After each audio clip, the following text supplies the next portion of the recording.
Hello. Hello. Good afternoon. Good afternoon. I am Sunshine, and this is the ABCube method for solving Rubik's Cubes. I'm ABCube tutor, and hello. I missed this morning because I had to go babysit, play grandma, but I'm here. Let's see what we did. We did the yellow corners yesterday on this one and this one and this one.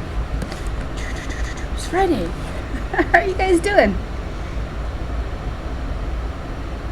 Still sitting on the floor. Haven't got a computer desk yet, but that's okay. All right. Corners first. Here's a yellow corner. Here's a yellow corner. This one has a yellow. I'm just going to bring that up there. Okay, so these corners are done. These yellow corners are done. And out, down, in, up, out, down, in, up, out, down, in, up, out, down, in, up. Formula A, slide the top, keep going. There we go. Okay, yellow's on top on all four corners. To see if the sides match, none of them match. Either all of them match, one of them matches, or none of them match. And if none of them match, then it doesn't matter which way you hold it. So, but I'm going to do a shortcut. I'm just going to do right 2, front 2, right 2.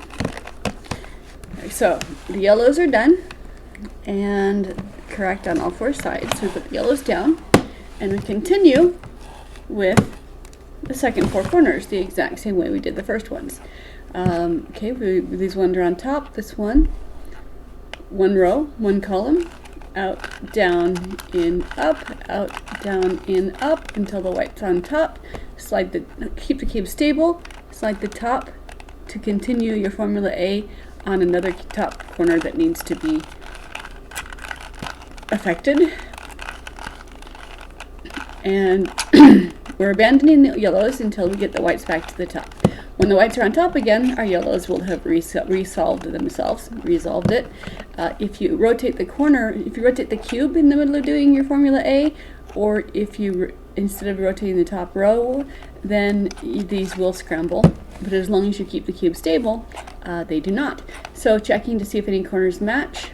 None of them do, and for this one I can't do the shortcut because that will affect the bottom. So it doesn't matter which way I hold it. I'm going to do formula B, which is the top row and 2 columns. Every other move is horizontal. Every other horizontal is the reverse of the one before it. For every up there's a down. It's a commutator. So slide up, slide down, and formula A again. Did not mess up the bottom. It only affects the 3 cubes you want to affect, which are these 3. Formula A brings the white back to the top again, and as long as we keep the cube stable, rotate the top, out, down, in, up, out, down, in, up, rotate the top. And none of them were matching before, so after doing formula B and A to bring the white back to the top again, we will now have one side that matches. The match faces away from us, and we do formula B again. Slide up, slide down, out, and then put back to formula A. See, the A and B do not affect the bottom of the cube, so it doesn't matter whether you're doing it whether it's the first 4 corners or the last 4 corners, whether it's your first step or your last step, it doesn't matter because you're only affecting the 3 pieces you want to affect. So out, down, in, up, out, down, in, up. When it's correct, we rotate the top to protect it, and keep going with this one with our formula A. Slide, keep the cube stable. Out, down, in, up, out, down, in, up. And the yellows are still correct to each other. The whites are now correct to each other. One corner turn until the tops and the bottoms are correct to each other, and the corners are done. Boom. Okay, let's do it. Whoopsie. Do it with the 4x4. Yellows are done. Those are correct to each other, face down. We're abandoning them. We're bringing the whites to the top using formula A. Bottom row, right column, out, down, in, up, out, down, in, up. When the white's on top, we rotate that top row only, keep the cube stable. Continue our formula A until the white is on top on all of the 4 corners. And again, if we look in the middle of the session, the yellows are going to look like they've gotten confused. But if we trust them to resolve themselves, when the white comes to the top, we slide the top row and keep the cube stable.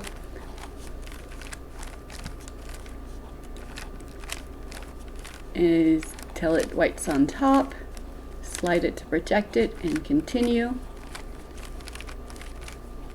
And when the white's on top on all 4 corners, then we can check the yellows and see that they're all still happy. Okay, so red does not, we're checking the other colors. Red does not equal orange, green does not equal blue, red does not equal orange, green does not equal blue. So since none of the corners are not correct to each other, we're going to do formula B. Doesn't matter which way we hold it. Top first up, reverse the top second up, top first down, top second down. So it's up, up, down, down, with left and right in between. And we go right into formula A to bring the yellow back to the top. Slide the top. And because none of them matched before, when we finish this formula A, one side will match.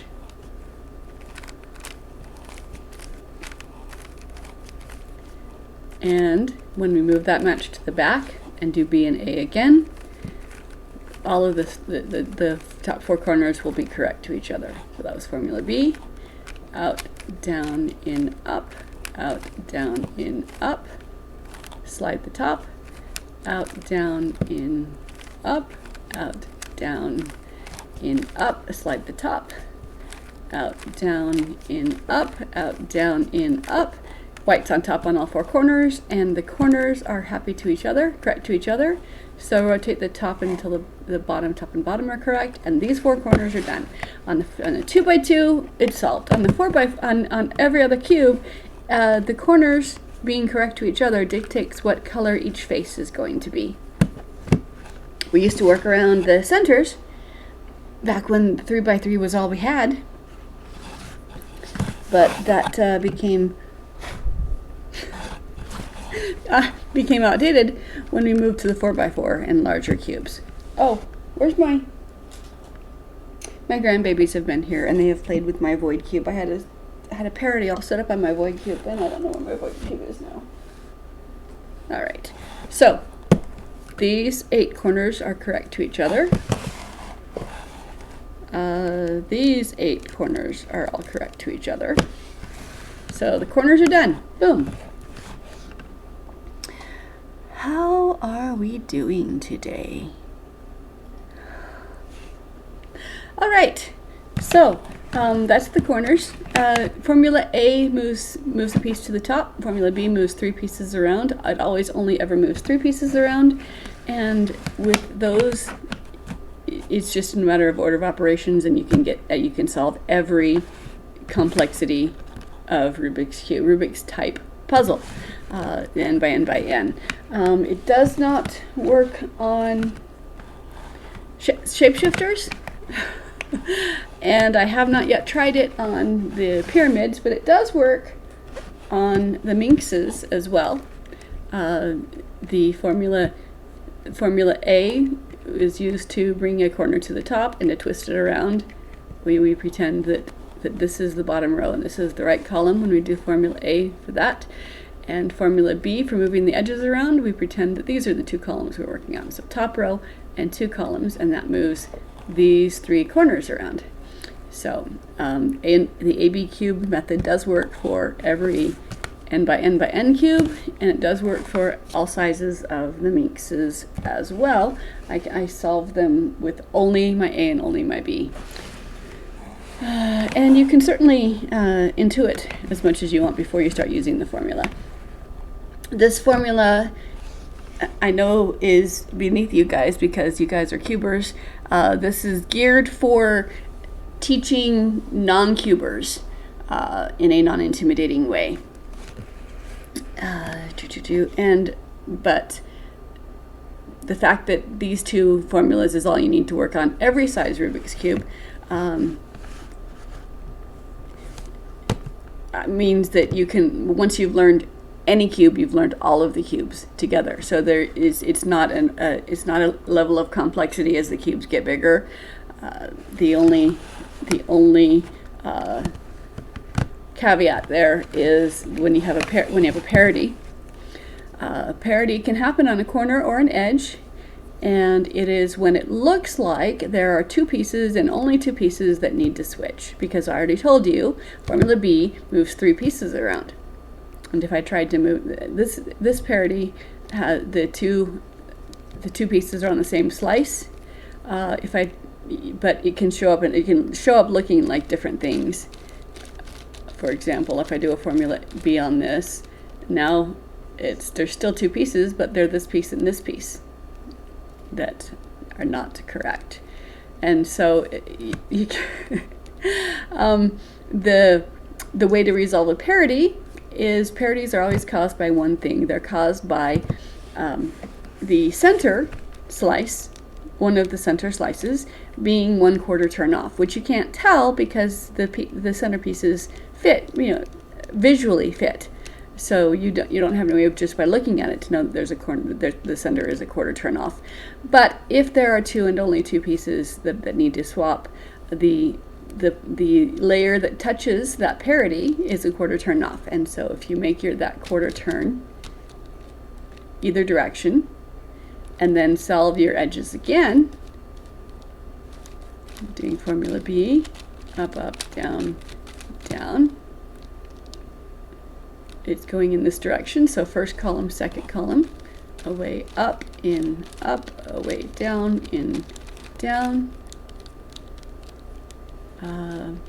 Line up the front, it's going in this direction. So first column, second column, slide up, slide down, set the top. This corner is going here. Slide up, slide down, and the parity, the edge parity, dissolved itself.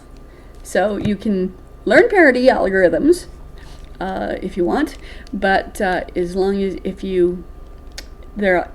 you can undo them with a single 1/4 turn. If you've already done the centers first, which a lot of people do, but I do the centers last, partly for this reason, but not entirely, then you do have to reset the edges, but formula B does that. So all you really need to know is formula A, formula B, and a single 1/4 turn if you get a parity.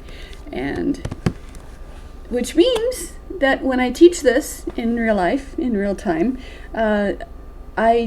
it takes less than 2 hours to learn every complexity Rubik's Cube, because they're all done the same way and they're all done just using formula A and formula B. So I will reset these. Down, set the top, bring the blue down, up, down, set the top, put the green in there, up, down, set the top,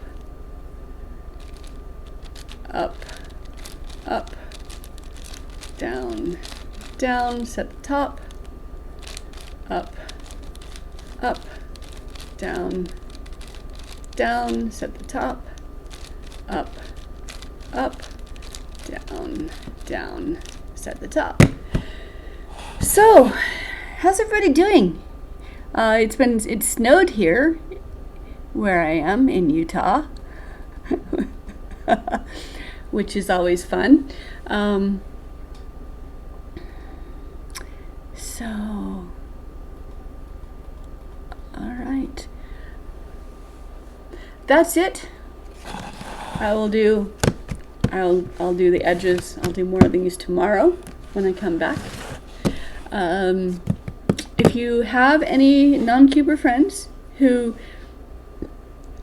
do not have the diligence and determination to stick through memorizing months and dozens to hundreds of algorithms, Then they're like, just tell me the secret. I just want to know, which one to be able to solve the cube. I don't care about fast. Just tell me the secret. This is it. Bring him here. This is the secret. So thank you for joining me, and I will be back tomorrow. Look what I did. Look at my cube. I colored it. I decorated it for Christmas. I got the red, white, and green scrambled, and the rest of the cube is solved. So I just thought those were pretty Christmassy colors. So I did that. This one too. Haha. Let's do just because it was fun. All right, you guys. Go be good to yourself, and I'll be back here tomorrow. Thanks for joining me. Bring me your non-cuber friends if you have any, and if they want to. And I'll be back tomorrow. Bye, you guys.